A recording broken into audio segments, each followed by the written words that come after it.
ओम शांति। 1 सितंबर 2025 के ईश्वरीय महावाक्य। पहले एक नज़र मुरली के मुख्य पॉइंट्स पर। बाबा ने कहा, बुद्धि में सदा बाप और चक्र ही याद रहे। जब शरीर छूटे तो भी स्वदर्शन चक्रधारी हो रहना है, लेकिन इसके लिए जब तुम अभी से पुरुषार्थ करेंगे तभी अंत काल याद आएगी। सवेरे उठकर बहुत प्यार से बाप को याद करना है। जितना प्रीत बुद्धि होगी उतना ऊंच पद पाएंगे। बाबा ने कहा, तुम्हारा कल्याण है ही एक बात में, सिर्फ बाप को याद करो, मन मना भव। अभी तुम्हारा ईश्वरीय जन्म हुआ है तो तुम्हें ईश्वरीय बर्थडे ही मनाना है। जिस्मानी बर्थडे कैंसिल कर देना चाहिए, वह है आसुरी जन्म। ऐसे भी नहीं कि ईश्वरीय जन्म मनाकर फिर आसुरी दुनिया में चले जाएं। लास्ट में बाबा ने कहा, गरीब निवाज बाप आए हैं तुमको स्वर्ग का मालिक बनाने, लेकिन बनेंगे तो अपनी पढ़ाई से ही, कृपा या आशीर्वाद से नहीं।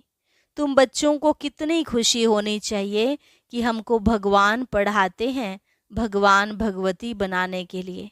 कितना शुक्रिया मानना चाहिए।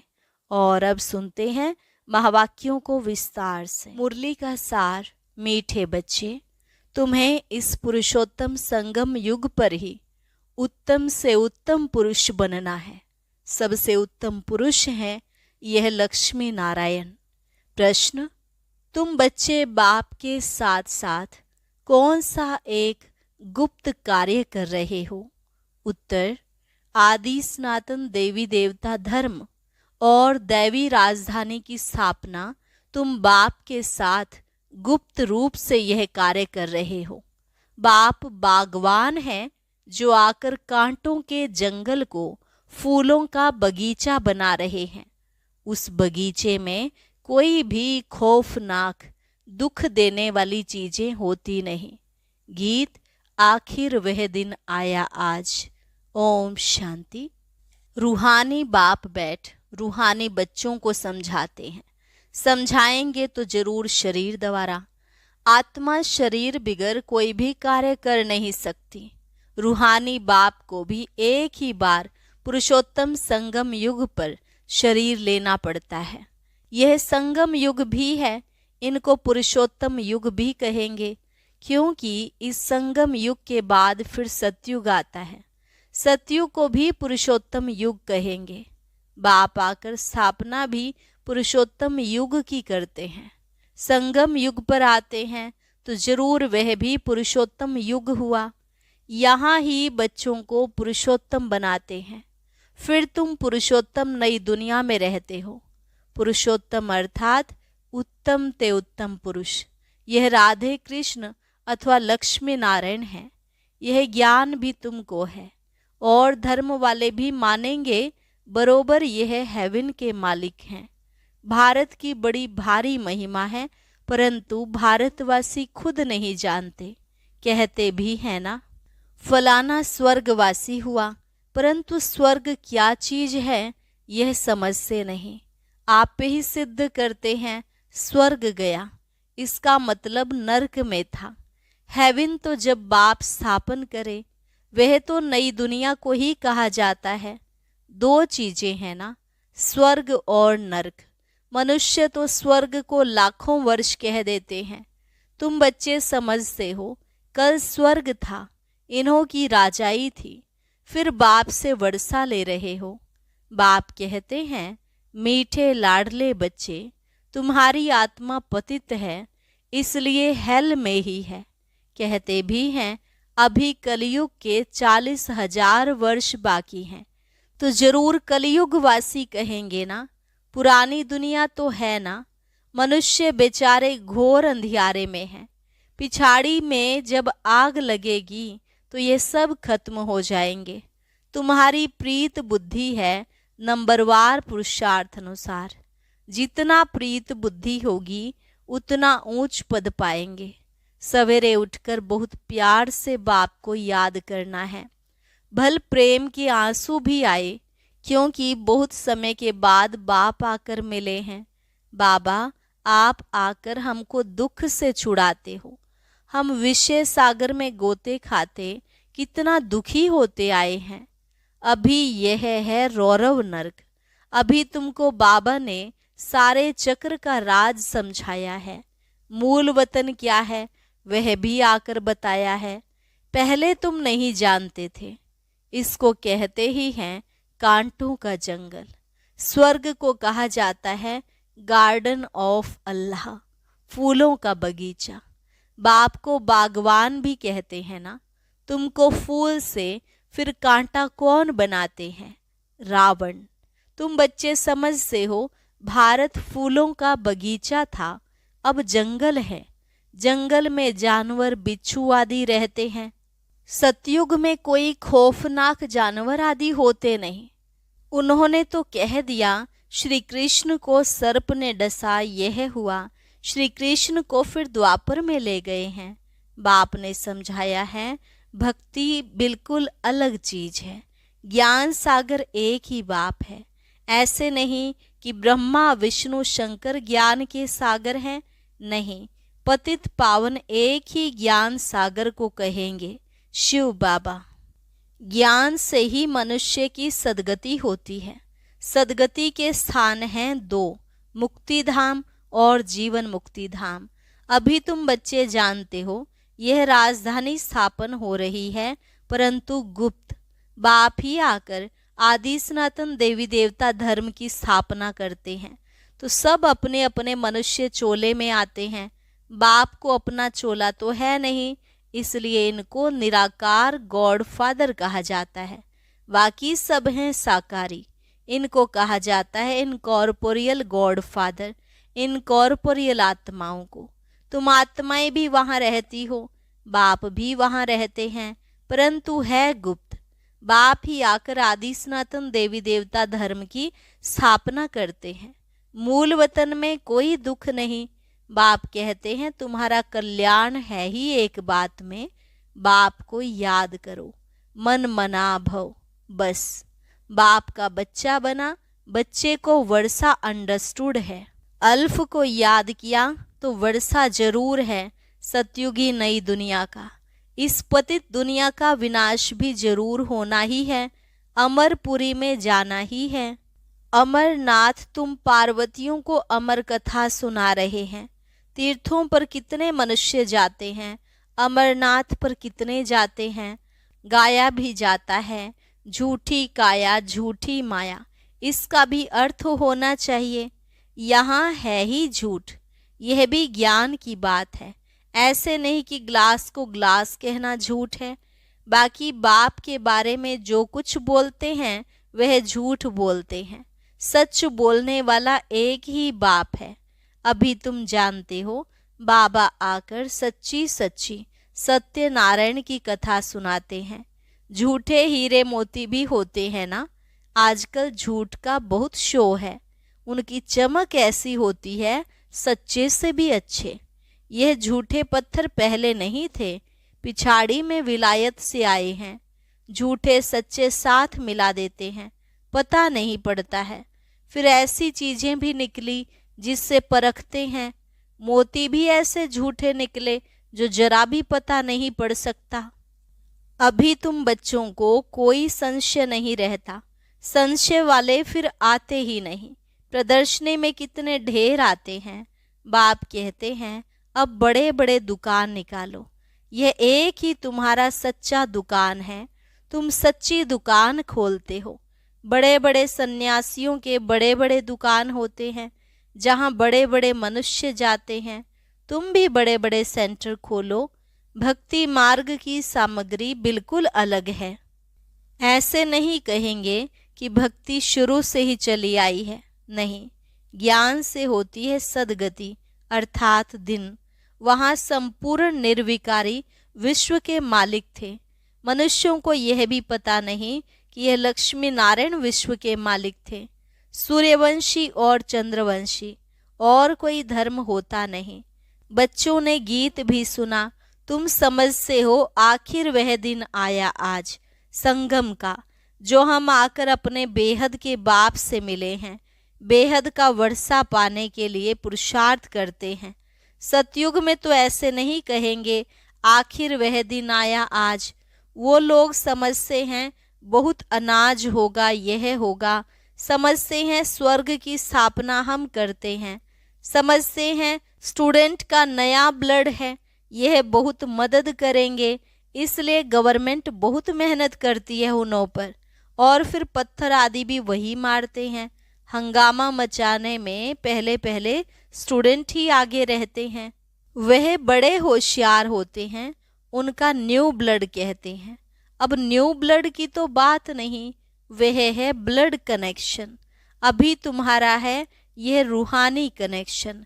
कहते हैं ना बाबा हम आपका 2 मास का बच्चा हूँ। कई बच्चे रूहानी बर्थडे मनाते हैं, ईश्वरीय बर्थडे मनाना चाहिए। वह जिस्मानी बर्थडे कैंसिल कर देना चाहिए। हम ब्राह्मणों को ही खिलाएंगे, मनाना तो यह चाहिए ना। वह है आसुरी जन्म, यह है ईश्वरीय जन्म। रात दिन का फर्क है, परंतु जब निश्चय में बैठे, ऐसे नहीं ईश्वरीय जन्म मनाकर फिर जाए आसुरी जन्म में पड़े, ऐसा भी होता है। ईश्वरीय जन्म मनाते मनाते फिर रफू चक्कर हो जाते हैं। आजकल तो मैरिज डे भी मनाते हैं, शादी को जैसे कि अच्छा शुभ कार्य समझते हैं। जहन्नुम में जाने का भी दिन मनाते हैं। वंडर है ना, बाप बैठ ये सब बातें समझाते हैं। अब तुमको तो ईश्वरीय बर्थडे ब्राह्मणों के साथ ही मनाना है। हम शिव बाबा के बच्चे हैं, हम बर्थडे मनाते हैं तो शिव बाबा की ही याद रहेगी। जो बच्चे निश्चय बुद्धि हैं उनको जन्मदिन मनाना चाहिए, वह आसुरी जन्म ही भूल जाए, यह भी बाबा राय देते हैं। अगर पक्का निश्चय बुद्धि है तो बस हम तो बाबा के बन गए, दूसरा ना कोई, फिर अंतमति सोगति हो जाएगी। बाप की याद में मरा तो दूसरा जन्म भी ऐसा मिलेगा, नहीं तो अंत काल जो स्त्री सिमरे, यह भी ग्रंथ में है।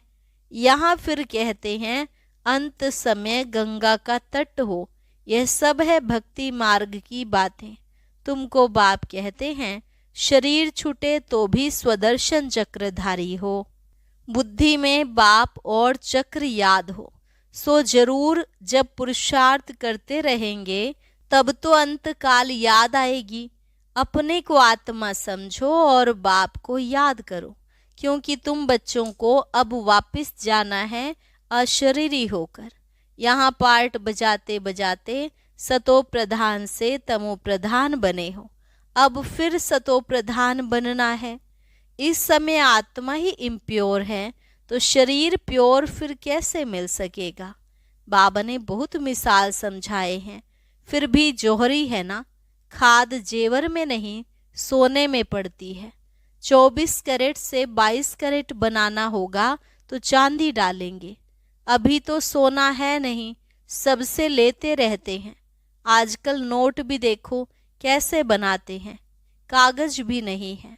बच्चे समझते हैं कल्प कल्प ऐसा होता आया है, पूरी जांच रखते हैं, लॉकर्स आदि खुलाते हैं, जैसे किसकी तलाशी आदि ली जाती है ना। गायन भी है, किनकी दबी रही धूल में किनकी राजा खाए, आग भी जोर से लगती है। तुम बच्चे जानते हो ये सब होना ही है, इसलिए बैग बैगेज तुम भविष्य के लिए तैयार कर रहे हो, और कोई को मालूम थोड़े ही है। तुमको ही वर्षा मिलता है 21 जन्म लिए, तुम्हारे ही पैसे से भारत को स्वर्ग बना रहे हैं, जिसमें फिर तुम ही निवास करेंगे। तुम बच्चे अपने ही पुरुषार्थ से आप ही राज तिलक लेते हो। गरीब निवाज बाबा स्वर्ग का मालिक बनाने आए हैं, लेकिन बनेंगे तो अपनी पढ़ाई से, कृपा या आशीर्वाद से नहीं। टीचर का तो पढ़ाना धर्म है, कृपा की बात नहीं। टीचर को गवर्नमेंट से पगार मिलती है, सो तो जरूर पढ़ाएंगे, इतना बड़ा इजाफा मिलता है, पद्मा पद्मपति बनते हो। श्री कृष्ण के पाँव में पद्म की निशानी देते हैं। तुम यहाँ आए हो भविष्य में पद्मपति बनने। तुम बहुत सुखी साहूकार अमर बनते हो, काल पर विजय पाते हो। इन बातों को मनुष्य समझ ना सके। तुम्हारी आयु पूरी हो जाती है। उन्होंने फिर पांडवों के चित्र लंबे चौड़े बना दिए हैं।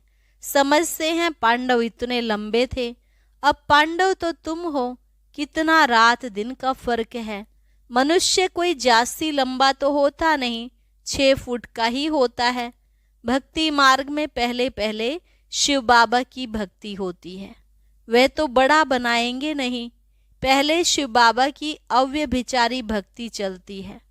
फिर देवताओं की मूर्तियां बनाते हैं, उनके फिर बड़े बड़े चित्र बनाते हैं, फिर पांडवों के बड़े बड़े चित्र बनाते हैं। ये सब पूजा के लिए चित्र बनाते हैं। लक्ष्मी की पूजा 12 मास में एक बार करते हैं। जगदम्बा की पूजा रोज करते रहते हैं। यह भी बाबा ने समझाया है, तुम्हारी डबल पूजा होती है। मेरी तो सिर्फ आत्मा यानी शिवलिंग की ही होती है। तुम्हारी सालिग्राम के रूप में भी पूजा होती है और फिर देवताओं के रूप में भी पूजा होती है। रुद्र यज्ञ रचते हैं तो कितने सालिग्राम बनाते हैं, तो कौन बड़ा हुआ। तब बाबा बच्चों को नमस्ते करते हैं, कितना ऊंच पद प्राप्त कराते हैं। बाबा कितनी गुह्य गुह्य बातें सुनाते हैं, तो बच्चों को कितनी खुशी होनी चाहिए। हमको भगवान पढ़ाते हैं भगवान भगवती बनाने के लिए, कितना शुक्रिया मानना चाहिए। बाप की याद में रहने से स्वप्न भी अच्छे आएंगे, साक्षात्कार भी होगा। अच्छा, मीठे मीठे सिकिलधे बच्चों प्रति माता पिता बाप दादा का याद प्यार और गुड मॉर्निंग। रूहानी बाप की रूहानी बच्चों को नमस्ते। रूहानी बच्चों की रूहानी बाप दादा को नमस्ते नमस्ते, गुड मॉर्निंग। शुक्रिया बाबा, शुक्रिया।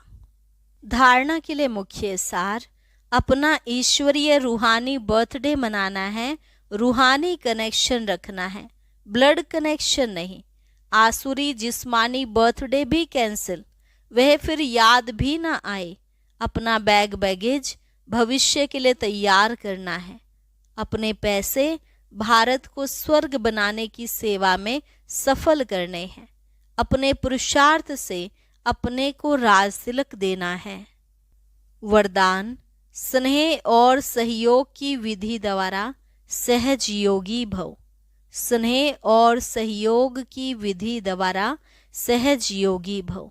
बाप दादा को बच्चों का स्नेह ही पसंद है। जो यज्ञ स्नेही और सहयोगी बनते हैं, वह सहज योगी स्वतः बन जाते हैं। सहयोग सहज योग है।